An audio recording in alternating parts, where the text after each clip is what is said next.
The 22nd verse of the Tao Te Ching. Quote, "The flexible are preserved unbroken. The bent becomes straight. The empty are filled. The exhausted becomes renewed. The poor are enriched. The rich are confounded. Therefore the sage embraces the one. Because he doesn't display himself, people can see his light. Because he has nothing to prove, people can trust his words. Because he doesn't know who he is, people recognize themselves in him. Because he has no goal in mind, everything he does succeeds." The old saying that the flexible are preserved unbroken is surely right. If you have truly attained wholeness, everything will flock to you. Unquote. Living with flexibility. Having lived by the ocean for many years, I've observed the beauty and majesty of the tall palm trees that grow at the water's edge, often measuring 30 or 40 feet in height. These stately giants are able to withstand the enormous pressure that hurricane-force winds bring as they blow at speeds up to 200 miles per hour. Thousands of other trees in the huge storm's path are uprooted and destroyed, while the stately palms remain fixed in their rooted selves, proudly holding sway over their otherwise decimated domain. So what is the palm tree's secret to staying in one piece? The answer is flexibility.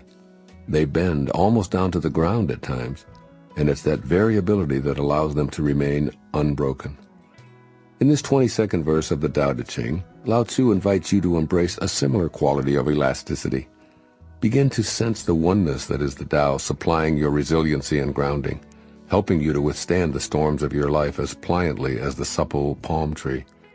When destructive energy comes along, allow yourself to resist brokenness by bending. Look for times you can make the choice to weather a storm by allowing it to blow through without resistance. By not fighting, but instead relaxing and going with all that confronts you, you enter the Tao time. This verse implies an added benefit of wholeness, which attracts everything to you. That is, if you want abundance, knowledge, health, love, and all the other attributes that personify the Tao, you need to be receptive to them. Lao Tzu instructs you that you must be empty in order to become filled, for attachments keep you so restricted that nothing can enter your already filled self. Being empty in this sense means not being full of beliefs and possessions or ego-driven ideas, but rather remaining open to all possibilities. This is in keeping with the nameless Tao. It doesn't restrict itself to a particular point of view or a singular way of doing things. It animates all. Similarly, the flexible person is open to all possibilities. There's nothing for him or her to prove because the Tao, not ego, is in charge. Awareness of the Tao nurtures flexibility, and removing your rigidity creates an atmosphere of trust. When you live from the perspective of being able to say, "I don't know for certain, but I'm willing to listen," you become a person whom others identify with. Why? Because your flexibility lets them see that their point of view is welcome. By being open to all possibilities, everyone who encounters you feels their ideas are valuable, and there's no need for conflict. As you connect more and more to your Tao nature, you begin noticing that this principle is perpetually present, available in every moment. In other words, the Tao isn't trying to get someplace other than where it is. It has no goals, no desires, no judgment. It flows everywhere because it's the energy of creation. To be in harmony with the Tao is to be free of goals, immersed in all that you're doing without concern about the outcome, just noticing in each moment and allowing yourself to flow with the creative source that's energizing everything and everyone in the universe. When you live in this way, failure becomes an impossibility. How can you fail at being yourself and trusting completely in the wisdom of the source of everything? With failure removed from your life, you understand what Lao Tzu means when he says that everything he does succeeds. Following are the messages from Lao Tzu as he wrote out this 22nd verse of the Tao Te Ching 2.5 millennia ago. First, change the way you see the storms of your life. Work at removing ego as the dominant influence over you. Release the need for the attention of others and witness how people become drawn to you naturally.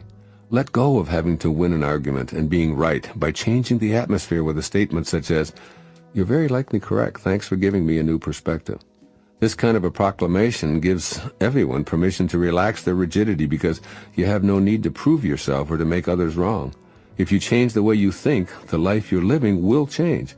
So be willing to say, I don't know, or I'm uncertain as to why I even did what I did.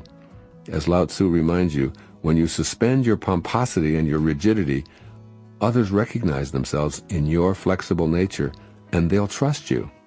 And second, imagine yourself as a tall, stately palm tree. Be an organism without goals and objectives. Instead, stand strong and successful, capable of adjusting to the forces of nature. Be willing to adapt to whatever may come your way by initially allowing yourself to experience that energy, much like the bending tree in hurricane-force winds. When criticism comes, listen. When powerful forces push you in any direction, bow rather than fight. Lean rather than break, and allow yourself to be free from a rigid set of rules. In so doing, you'll be preserved and unbroken. Keep an inner vision of the wind symbolizing difficult situations as you affirm, I have no rigidity within me. I can bend to any wind and remain unbroken. I will use the strength of the wind to make me even stronger and better preserved. This simple teaching is so pleasant that you'll wonder why you didn't realize it before. In the Tao time, acknowledge the storm and then allow it to be felt in your body. Observe it without judgment, just like the tree bends in the wind. As rigidity reappears, notice that as well, allowing the winds to blow as you exercise the Tao in place of ego. Seek to uncover the root of your stiffness and achieve greater flexibility in the storms of life. When seen as this kind of opportunity to open to the Tao energy, storminess can be transformed into exhilarating events that uncover more and more of your own true nature. Do the Tao now. Listen to someone express an opinion that's the opposite of yours today. It could be on any of a variety of topics such as politics, the environment, religion, drugs, war, the death penalty, or what have you. Refuse to impose your position and instead remark, I've never considered that point of view. Thank you for sharing your ideas with me. By allowing a contrary position to be heard, you'll dismiss ego's attitude and welcome the flexibility of the Tao.